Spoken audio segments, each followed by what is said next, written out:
pour en aviser la présidence. Je cède maintenant la parole au ministre des Relations internationales qui n'est... Madame s'est levée. Donc, je cède maintenant la parole à Madame la députée de Lotbinière-Frontenac. Merci, Madame la Présidente. Je sollicite le consentement de l'Assemblée nationale pour débattre de la motion suivante, que l'Assemblée nationale du Québec approuve la Convention interaméricaine pour la prévention, la sanction et l'élimination de la violence contre la femme de l'Organisation des États américains. Cette convention, proposée aujourd'hui par mon collègue ministre des Relations internationales et de la francophonie à cette Assemblée, constitue un engagement international important au sens de la loi sur le ministère des Relations internationales qui s'inscrit en conformité avec les lois et les règlements québécois. Les articles 22.2 et 22.4 de cette loi prévoit les instruments internationaux en matière de droits de la personne constituent des engagements importants qui doivent être approuvés par l'Assemblée nationale avant que le gouvernement ne prenne un décret pour s'y déclarer lié. Madame la Présidente, la Convention interaméricaine pour la prévention, la sanction et l'élimination de la violence contre la femme de l'Organisation des États américains, dite Convention de Belém-do a été adoptée en 1994. Cet instrument, qui reconnaît que la violence contre les femmes constitue une violation des droits de la personne et un obstacle à l'égalité, porte sur des matières relevant du champ de compétences des gouvernements provinciaux. Il importe ainsi que ceux-ci donnent leur assentiment avant la ratification par le Canada de cet instrument. Cette convention, que l'Assemblée est invitée à approuver, est le premier traité international juridiquement contraignant à reconnaître explicitement le droit des femmes à une vie sans violence.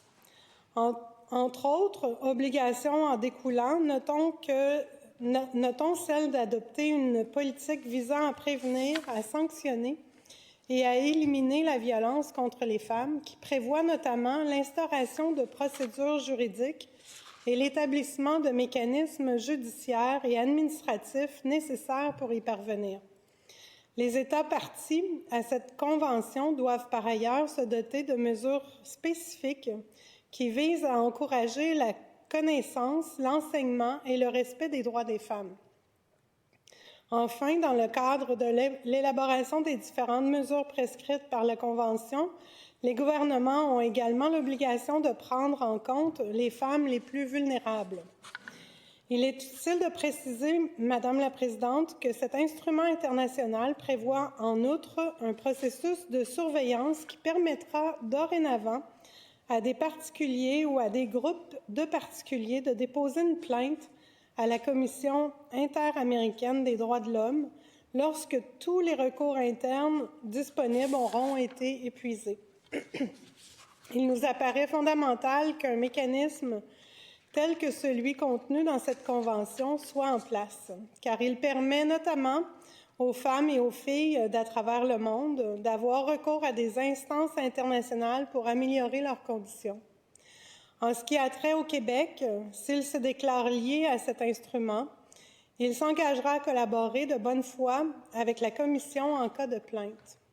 Comme je le mentionnais précédemment, l'esprit de la législation québécoise s'accorde déjà avec l'objectif général de la Convention interaméricaine pour la prévention, la sanction et l'élimination de la violence contre la femme. À cet égard, rappelons, Madame la Présidente, que la lutte contre la violence à l'égard des femmes est une priorité au Québec. Le Québec a agi de manière proactive en cette matière au fil des dernières décennies par la mise en place de nombreuses initiatives. L'année 1995 marque l'adoption de la toute première politique d'intervention en matière de violence conjugale, représentant un jalon fondamental des actions du gouvernement du Québec sur cet enjeu reconnu comme une importante problématique sociale. En 2001, le Québec s'est également doté des orientations gouvernementales en matière d'agression sexuelle ayant pour principal objectif la reconnaissance du caractère socialement inacceptable et criminel de cette forme d'agression contre la personne. Des plans d'action ou des stratégies se sont ensuite succédés afin de mettre en œuvre ces deux documents forts dans le but d'agir concrètement dans les domaines de la prévention et du dépistage, de l'intervention psychosociale, policière, judiciaire et correctionnelle, de même que du développement des connaissances touchant à la violence à l'égard des femmes. Enfin, des actions fortes qui visent à mettre les personnes victimes au cœur des interventions se retrouvent dans notre plus récente stratégie gouvernementale intégrée pour contrer la violence sexuelle, la violence conjugale et rebâtir la confiance de 2022-2027. Deux d'entre elles se démarquent par ailleurs particulièrement sur la scène internationale grâce à leur caractère novateur, soit la mise en place du tribunal spécialisé en matière de violence sexuelle et de violence conjugale, ainsi que le déploiement du bracelet anti-rapprochement. En francophonie, le Québec a également été un intervenant de premier ordre dans l'élaboration de plusieurs documents de référence.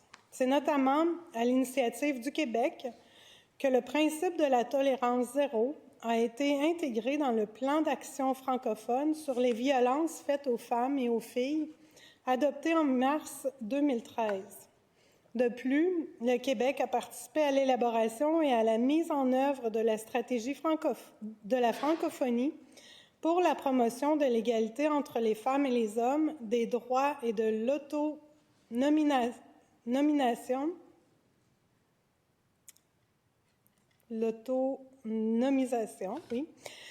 des femmes de l'Erevan en Arménie, dont l'un des objectifs prévoit de prévenir et de lutter contre toute forme de violence faite aux femmes et aux filles en temps de paix comme en situation de conflit.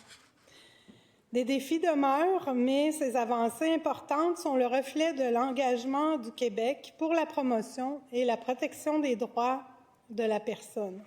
Rappelons à cet effet que le Québec s'est déclaré lié, à compter des années 70, à 11 instruments internationaux des Nations unies en matière de droits de la personne, notamment les pactes internationaux relatifs aux droits civils et politiques et aux droits économiques, sociaux et culturels, ainsi que la Convention sur l'élimination de toutes les formes de discrimination raciale et la Convention sur l'élimination de toutes les formes de discrimination à l'égard des femmes.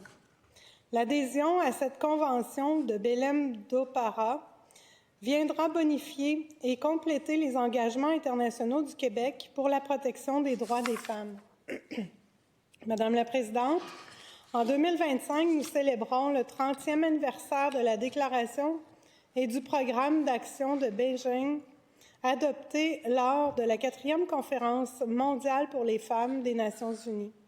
Ces célébrations nous rappellent que beaucoup de progrès ont été accomplis dans les dernières années.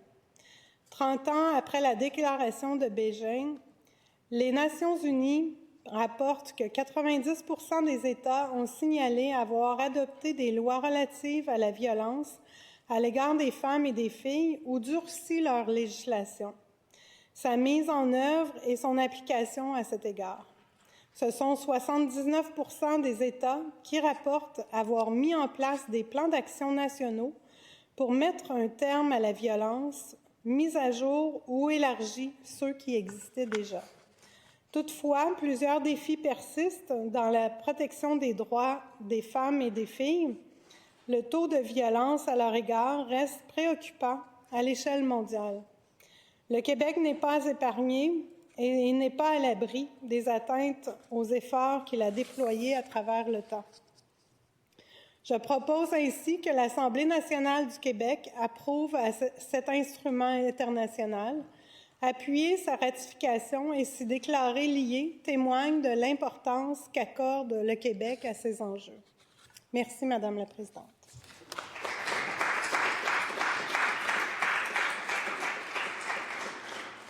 Merci, Madame la